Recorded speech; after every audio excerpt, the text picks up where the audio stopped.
Hello and welcome to Record Sports Hotline Live. My name is Daniel Cott, and as usual, I am delighted to be joined by Record Sports Scott McDermott and Gavin Berry. Guys, how's it going? Good, Daniel. All good, thanks, Daniel. Thanks for having us. Your first Hotline Live appearance in a while, Gav. Long overdue.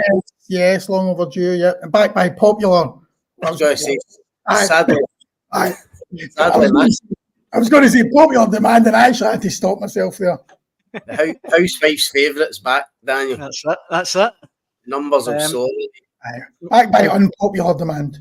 We've brought in the big guns for a big game tonight because tonight it's a full card in the Premiership, but we obviously have to focus on the mouth-watering contest between Aberdeen and Rangers. And one man who's actually at Pittodrie is Record Sports' Craig Swan. Swanee, how's it going? Hi Daniel, how are you? How are you boys? Okay? There you are, looking great. Pittodrie looking resplendent behind you. It does, it looks fantastic, and there's all the flags all planted in the seats, so I think there's going to be a big display at kick-off time, so it should be quite the night. We've got pyro. There's a big pyro show on. So I'm told, yeah. So I'm told. Thought that was the scourge of Scottish football. As long as it's done safely. Indeed. This has got the makings of a massive game for both sides, Swanee, really, hasn't it? Because Rangers, you kind of feel like they have to win. I would even put forward that maybe a draw is not even good enough. Whereas Aberdeen, if they can win tonight, it really puts down a marker that they are the real deal. Yeah, we said for a long time in the early part of the season, or I said in the early part, so I'll hold my hands up that they would have to keep going to show us they were the real deal. And they've done that. They've answered the questions, they've done that. The form here at Pittodrie has been outstanding. It's 9 wins out of 9, 24 goals. Now, you have to caveat that, but there's a couple of games in there in the League Cup, but the Aberdeen fans don't like you saying that, but 9 wins out of 9 is still outstanding on home soil, and that just shows you, when you put that up against the Rangers away form, was it 1 goal in 4 games?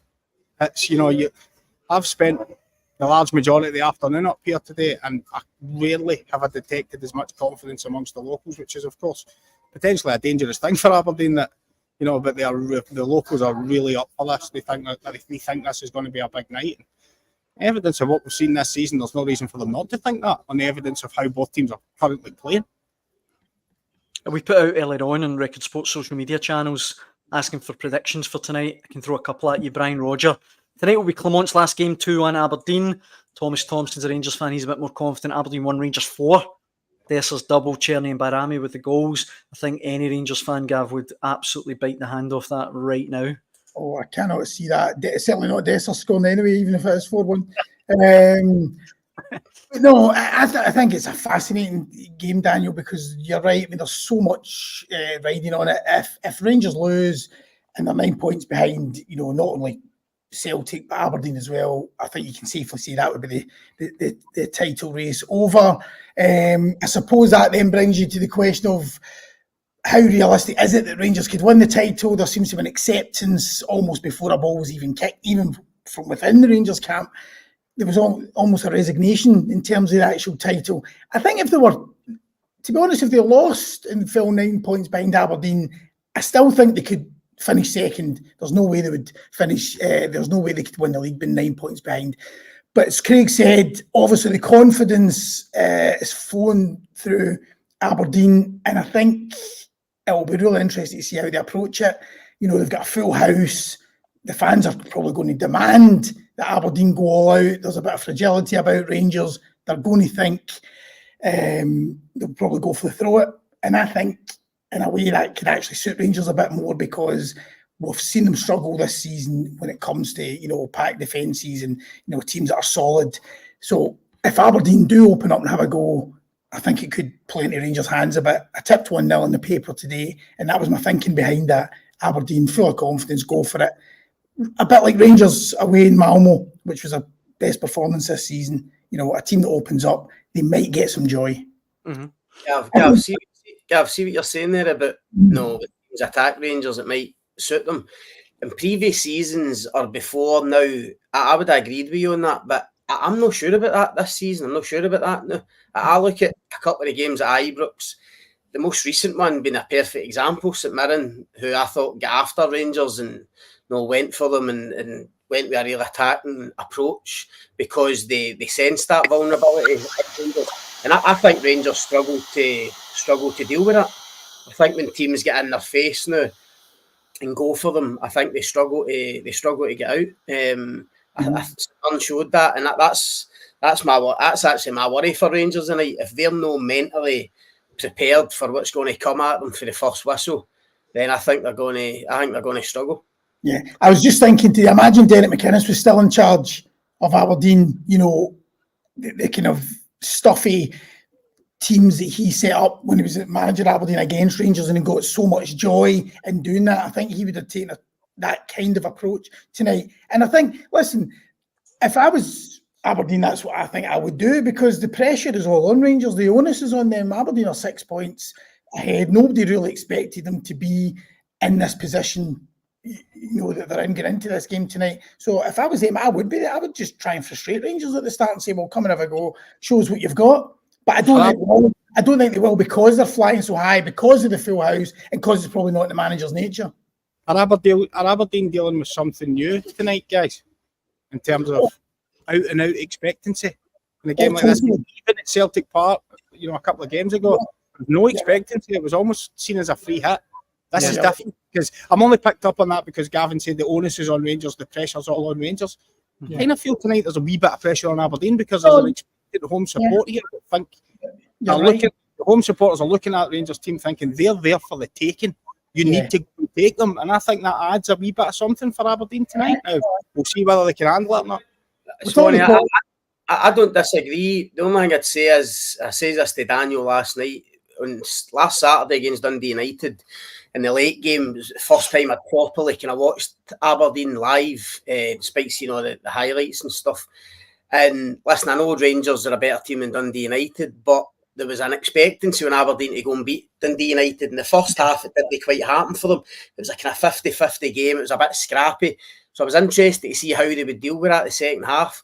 But I must admit, I was very impressed by how they went about it. Honestly, they were patient.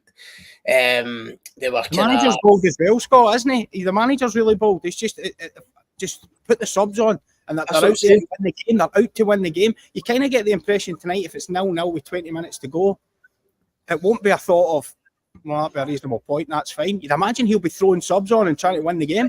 He'll just do what he's done. And as I say, that Dundee United second half, as you say, he picked his moments to put the subs on. In the second half, Aberdeen basically camped in Dundee United's half, and they were patient, and they just kept at them, waiting for the opportunity, and eventually it came, obviously, with one of the subs in Big Ambrose. So, listen, it remains to be seen how they'll do at home against one of the big two. Obviously, when you say there is added expectation, because the punters up there will expect them to go and win tonight. But obviously, on the evidence of Saturday, a game that they were expected to go and win, it was a wee bit sticky at the start. But my God, they handled it really well. Second half, I was really impressed with them. If they do that again tonight, then I think there's a good chance they'll get a result. And listen, what a chance. See if they do get the win, which, I mean, obviously there is a good chance that they could pick up the 3 points. One opportunity. I mean, we have seen teams outside the Old Firm. You know, I think Hearts were the last to be top of the league in November. Is that right? I think they were the last outside the Old Firm. You know, Hibs have done it before. Aberdeen have done it before. You know, that kind of flying start. And then obviously falling away. But, I mean, if Aberdeen can get the victory tonight, you know, when you look at their, obviously they've got the Premier Sports Cup semi-final against Celtic on Sunday, but then you look at their fixtures, you know, home to Dundee after that, and then 3 winnable games before they face Celtic at Pittodrie. What a chance to really, you know, go and mount a proper title challenge. Mm-hmm. That's why I think tonight is so huge, because it will tell us a lot about where Aberdeen's season, you know, might go. And also Rangers, you know, Rangers lose, are 9 points behind. You know, the title's definitely over, and then it's a scrap for second. Whereas if they win it, it's, you know, they're then 6 behind. They're then 3 behind Aberdeen, and it changes the whole outlook. You mentioned, Swanee, that you've obviously been there through the afternoon today up in Aberdeen. How does it feel? Is there a kind of different feeling about tonight's game? More expectancy? or it's kind of hard to tell? Just an excitement. You can just sense an excitement. You could just see a lot of people out and about. And, you can see the people in the pubs early doors, and it's just an excitement. I wouldn't say expectancy. I think it's more excitement rather than expectancy. I think I'm just excited for the game, because and why wouldn't you be as an Aberdeen supporter? Coming to Pittodrie these days is an absolute joy. I think I heard one of the Aberdeen fans say that a couple of weeks ago, that in one of the forums, it was almost like a chore coming here at times in the past. Now they're absolutely bouncing down the road and can't wait to get there. So it's going to be a terrific atmosphere, and it's going to be a terrific game, I think. I know we need to let you go in just a minute or two, Swanee, for your pre-match duties. Let me throw this at you before I let you go. Stuart Reimer, I think a draw for Rangers tonight isn't the worst result. Get through it, watch the Dons inevitably fall away and revert to their usual mediocre form. Do you see it that way, Swanee? Do you think Rangers would take a draw right now, or is that not good enough? I don't think it's a case of would Rangers take a draw. I don't think that's how it works. I would disagree with the comment based on two things. First, what Gavin said. I think if you've got an ability to take care of the rest, that's the key for the teams outside Celtic and Rangers. The ability to take care of the rest. Gavin said there was 3 or 4 games to come before they play Celtic again. Well, Rangers can't make any ground if Aberdeen keep winning those other games. So it's kind of if Aberdeen were to win tonight, they've effectively taken second place out of Rangers' hands. Rangers are depending on favours to get second place. Do you know what I mean? Because there's only 3 games between the teams to come. The other reason I think that I wouldn't expect them to fall away is, I think I mentioned it on a recent hotline, one of the ones last week, in the wake of the Celtic game. I'm sitting before the game and looking at the Aberdeen team sheet and looking at the subs bench and actually looking at it and thinking, players on there that can make a difference. There's a good strong bench there. It's not made up, it's not thrown together a bench with a few kids on it and guys that are struggling. Everybody on there can make an impact. You've still got Papi Gay come back. Yeah. We're not sure about Kevin Nisbet for tonight. He'll be, even if he's not involved tonight, he'll be involved going forward. They've got so many options that I think they're going to be able to keep it going. So I would disagree with the comment. I would agree more with Gavin. But I don't think Rangers. I don't think take a draw as in Rangers' vocabulary. They cannot afford. They've got to come here and try and win the game. What about your prediction, Swanee? How do you think it will go? I think. Oh, here we go. Is there a fence on about here I can sit on? I actually think it'll be a draw. Okay. I actually think Rangers. I think Rangers are fighting. So Rangers just cannot afford to lose. Scott. I can't remember if it was Scott or Gavin. We'll find out a lot about Rangers' mentality tonight, because we're saying this quite a lot. That this is a game they can't afford to lose, and usually a team will show up in that situation. Things start to go against Rangers, or they lose the first goal and they don't show the right mentality. That's awful signs. On top of the frustrating things that the fans are saying already, that would be bad, really bad. So they have to show something, and I suspect they will. I suspect there's no getting away from the fact, with the way the season is going, there is a chance that there is a result where it could just all come crumbling down. And tonight has the potential for that. If this Rangers team just don't have it, and they're not playing for the manager, or they're just simply not good enough, they could take a beating in front of a full house, and that's it. The season will just collapse. But Gavin, work it out. Now listen, it's we don't know how it would go on. Okay, but what have you got? What is it after tonight? 10 games. If Rangers are 9 points behind after 10 games, Celtic and Rangers, if that was to continue through the season, they finished 30 points behind Rangers and Aberdeen, behind Celtic and Aberdeen. Yeah, that's mad. Aye. I mean, if you think about it, and that's the first quarter the Rangers have had. Aye. Yeah, that will not continue, and they need to be a turning point somewhere. And for them, it really has to be tonight. Mm-hmm. Swanee, I hope it's an absolute cracker for you. I hope the atmosphere is brilliant. I believe we'll actually catch up with you a little bit later on the Hotline Live double bill. It's a Coronation Street. And then you go away for a bit, and then you come back. Who knows what's going to happen? I forget to the Rovers' return. Well, we'll check in with you a bit later on, Swanee. As I say, I hope it's a cracker for you, and we'll talk soon. Enjoy the game, boys. You too. Thanks. Cheers, Swanee. Cheers, Craig. It's funny, Daniel, because when we were talking in the office earlier the week, I think you actually flagged it up that they were 3-1, 3-1 Aberdeen, and then when I flagged that up to Scott, you said they were 100 to 30 even before that. So they've been gambled into 3-1, but now that price just seemed, we agreed. Those odds just seemed absolutely wild. And the money's piled in from Aberdeen, I think. And Rangers have now gone from odds on to odds against. And it's a bit like what Craig Swan was touching on earlier there. It does change the kind of, it just changes the whole psyche of the whole thing, doesn't it?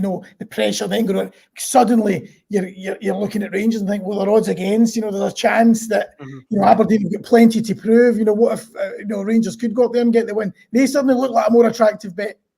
Yeah, but if Rangers big players turn up tonight, like Czerny, Bayrami, Lawrence, Diomande, people like that, even Dessers, then they should win the game. They've got better players than Aberdeen.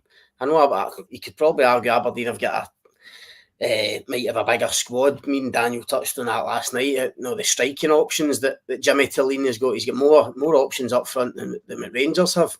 But if Rangers big players turn up, they should win the game. And you're right, if you think that'll be the case, getting odds against on Rangers, you would very rarely get against anyone other than Celtic in Scotland. You'd be all over that. But the big question is, will they turn up? Because the last couple of domestic performances for me have been so poor, including Sunday. So poor. If you go back to Rugby Park, was even worse. So you have to question. That's why I mentioned mentality. You have to question whether these players will turn up when it really matters. But if they do, of course they've got a massive chance to go and make a statement tonight and put Aberdeen back in their box. Yeah, well, Scott, that's why I'm back here to answer questions like you said the last time Rangers were odds against in a Scottish Premiership game. It was the last game of the season, the week before or days before they went to Seville, played Hearts away. If you remember, it was a fringe game because obviously they were racing players. Yeah. Ahead of the final, we were odds against Hearts because they were playing a very young team. Actually ended up winning the game 3-1. That was the last time they were odds against. We've had plenty of comments sent in after yesterday's financial results from Rangers, and obviously I know, Scott, you and I talked about it a little bit. I would be keen to get your thoughts on it, Gav. We've had plenty of comments in this one, which has come in from AJSC Tech, or watching live on YouTube. Is it morally sustainable for clubs to rack up huge losses when other well-run clubs cannot afford that luxury? Is it morally acceptable? Should it be allowed? And aside from that, Gav, what was your general take on the Rangers numbers? Pretty worrying, I guess, from any perspective. Absolutely worrying. Is it unsustainable? Well, I suppose it is sustainable. It's sustainable if directors and investors are willing to continue to dig deep and keep the club going in the way they have been. That's why when you look, I know he got a lot of criticism for his stint as Rangers chairman and some of the decisions that he made, but you look at John Bennett and others like him, and you see the kind of money that they've put into the club in recent years. It's just incredible. And as long as that happens, then they'll get away with it. But you can't rely on these people forever. They need a model that's self-sufficient. And what, as everybody else has said, it's pretty glaring. What they need to do is improve the player trading model. They've been banging on about it for a few years now. Doesn't take a rocket scientist to work out that that's the big issue, because they got record turnover. They've managed to bring all of the other worrying numbers down.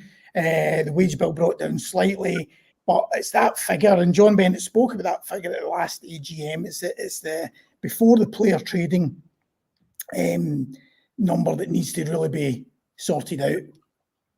They just don't do it. If you see, they look at Celtic. We saw again this summer, all selling that one big player, Matt O'Reilly, bought for a bargain, sold on. Celtic have been doing it for so long, and that's what Rangers need to get back to doing. They did it with Joe Aribo, they did it with Calvin Bassey, they did it with Nathan Patterson, but they haven't done it nearly enough. Yeah, that's fair.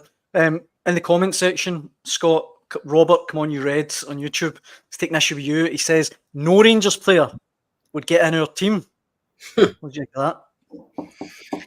That's nonsense, really, isn't it? I mean, I think as much as Dmitry Mitov's a good keeper, you would take Jack Butland. To be fair, I would. Why, you're right. Actually, it's a bit mad, that comment. Maybe not in recent form, Scott. He's looked a wee bit shaky the last few weeks, Butland. Quite interesting, obviously, when Clement seemed to kind of throw him under the bus a wee bit with the Kilmarnock game, saying he was...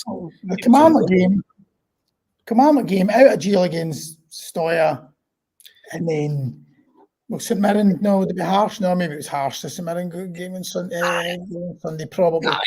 He's just looked a wee bit hesitant, especially with the ball at his feet. I mean, the Clement comment post Kilmarnock was a bit strange, I thought. I mean, I don't... My first thought when Marley Watkins scored wasn't that Jack Butland had made an error. I mean, there was mistakes.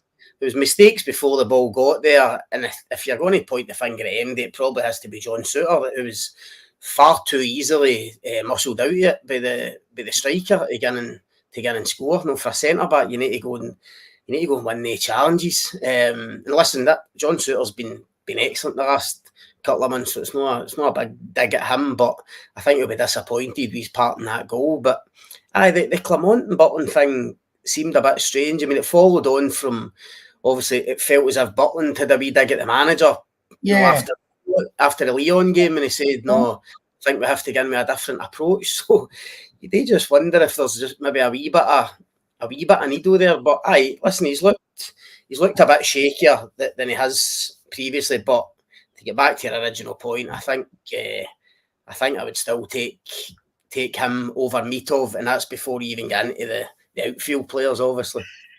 I feel like we need to move on and talk about the rest of the card, guys, before we wrap up. But before we do that, this is obviously the headline game in tonight's Scottish Premiership.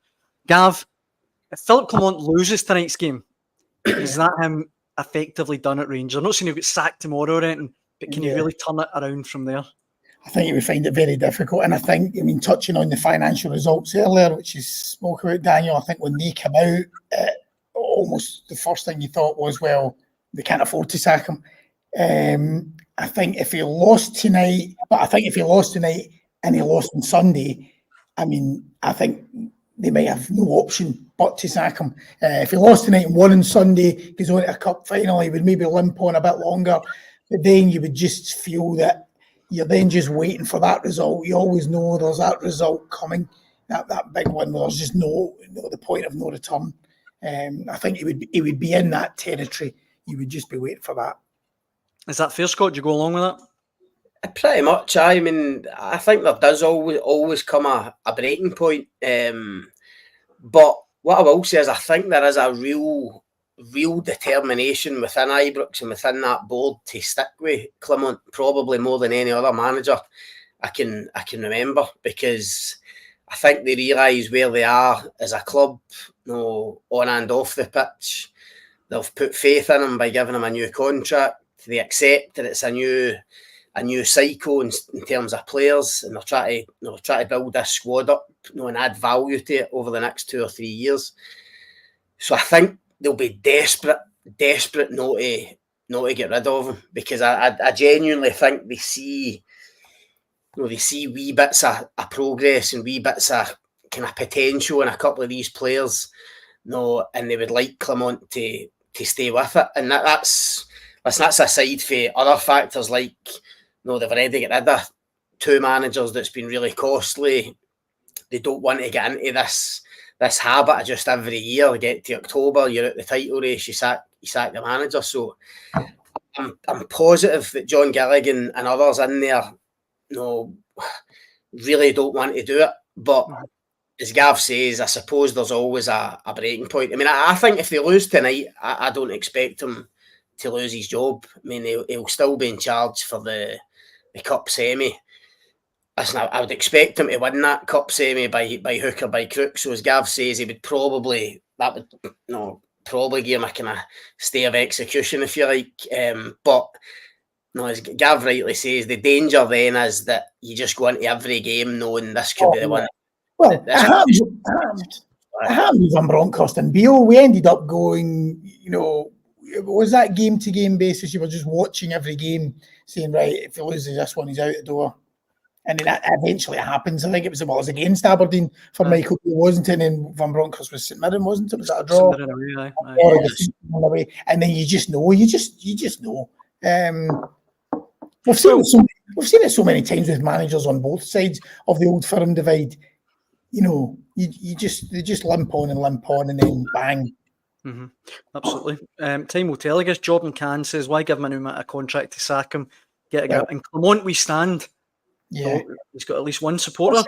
It would be a big statement for Rangers. No, irrespective of what happens in the next couple of weeks with results. I mean, they've got Aberdeen, Motherwell semi-final, and then Olympiacos away. No, it could go badly wrong for Clermont in the next 8 days. But looking at the bigger picture, and it's tough for Rangers fans to stomach. I mean, it's really hard to accept. But it would be a statement for the board just to say, look, no matter what happens, this guy's going to be in charge. This guy's going to be here for the next couple of years. And I think it also would send out a message to some players. If there are any players in that dressing room who maybe aren't performing to the level, but think, well, listen, they've got rid of the last two managers. This guy will be out the door as well. It would be a real statement for them to say, or a message to the players to say, no, this manager's not going anywhere. No, you will leave this club before him. It's going to be really interesting. I know it's totally dependent on results, but it's going to be really interesting to see how it transpires and how Rangers play this if it goes wrong for them in the next week or so. Well, listen, they did it with Steven Gerrard, Scott, and then eventually got the reward. I mean, he could easily have been. I mean, after losing at home to Hamilton, and there were a few results there where you thought, they could have pulled the trigger. I remember they lost to Hart. Remember Gerrard's team? I was at the game at Tynecastle when I think Morelos did they show up and they get knocked out of the Scottish Cup, and it felt that day, even in the post-match press conference, listening to Gerrard, it felt as if his time is up. It felt as if that was him. To think then he goes on and wins a title and everything that came with it. So listen, there is an argument. I says this to you last night, Daniel. It's a big dilemma. I know we like to deal in the kind of the black and white and the cut and dried. If he loses this, he's gone. But it's a big dilemma for Rangers as a club. And that feeds into the financial results and everything that's going on off the pitch. The last thing they need is to get rid of another manager and try to start again. Mm-hmm. So I think they'll do everything they can. And listen, it's difficult when there's fan pressure or protests or whatever. When punters eventually can't take anymore if it gets so bad, that breaking point that we're talking about, it's tough to keep backing the guy in charge, but I think they'll be determined to do it for as long as they possibly can. Well, if you get to 12 and 15 points or whatever, then that's when it just becomes, as Scott says, once the stadium's half empty and you're double digits behind, then that's it. It's Aye. Yeah. Well, I guess we'll see. I need to run over the rest of the card for tonight's games, guys. Obviously, Hearts are taking on Kelly at Tynecastle, Dundee United, Motherwell, which has the makings of a really good game at Tannadice. St Mirren, St Johnstone, and as we've mentioned, Celtic are hosting Dundee. The one that really grabs my eye, though, Gav, I mentioned this to Scott last night, is Ross County versus Hibs at Dingwall. I mean, Hibs, 6 points, bottom of the league. I mean, if County were to win tonight, they'd go 7 points behind Ross County. It's really starting to get... We talk about Philip Clement, but I think David Gray must be under a lot of pressure. That's what I was going to say. It's exactly... I mean, you're talking about an exact same scenario. Hibs have been rinse and repeat, just sack managers all the time, the exact same as Rangers. They've obviously appointed a club legend, but rookie. I mean, it was going to need time. But again... If they're stuck down there at the bottom, then it's hard to see how they can stick with them. But sorry, and I think I've got 2 home games coming up after that. I'm just looking at the fixtures there. So then home to Dundee United on Sunday, and then home to St Mirren. So again, the flip side, a bit like we're talking about Clement tonight. If he goes and wins that game, if he does go up there and get the win, then he's got back-to-back home games. It could be the turning point. if it isn't and it goes the other way, it's you think you've been borrowed time. The thing about Hibs, Daniel, and Gav's right, there are a lot of similarities to Rangers, but the one big difference is, and a lot of cynics, when David Gray got appointed, might have seen this coming. The big difference is they've got Malky Mackay at the club, a proven manager already in the building and as an employee. He's obviously technical director or sporting director, whatever you want to call him. And he was the guy, or he had a big say in picking David Gray to be the next manager. He beat a lot of other candidates for the job. And I was at the press conference where he got unveiled, and Malky supported him to the hilt that day and said they were going to give this guy, give this young coach time to grow, time to develop. But it's like we're saying about Rangers, there always comes a breaking point, and as you say, if they're sitting bottom of the league, because let's be honest, nobody at Easter Road would have predicted that. They might have thought David Gray might take a bit of time to get going or might struggle. They wouldn't have predicted sitting bottom of the league after this amount of games and with that amount of points. So if they do decide to pull the trigger, for instance, if they lose tonight and they think, no, enough's enough, they've at least got Malky Mackay there who could literally just step into the job or step into the dugout, even if it's on an interim basis. It just buys them that bit of time to go and decide what they're going to do next. So again, like we said about Rangers, it's going to be really interesting to see how they deal with adversity if these next couple of results go against them. Guys, I think that brings us to the end of Wednesday night's part 1 of the Hotline Live. We'll be back later on this evening to pour over all of the evening's results. Scott, Gav, I really appreciate you joining us. Thanks, Daniel. Cheers, Daniel. Thanks for sending in all your comments at home as usual. And as I say, we'll be back around 10 p.m. Thanks for watching.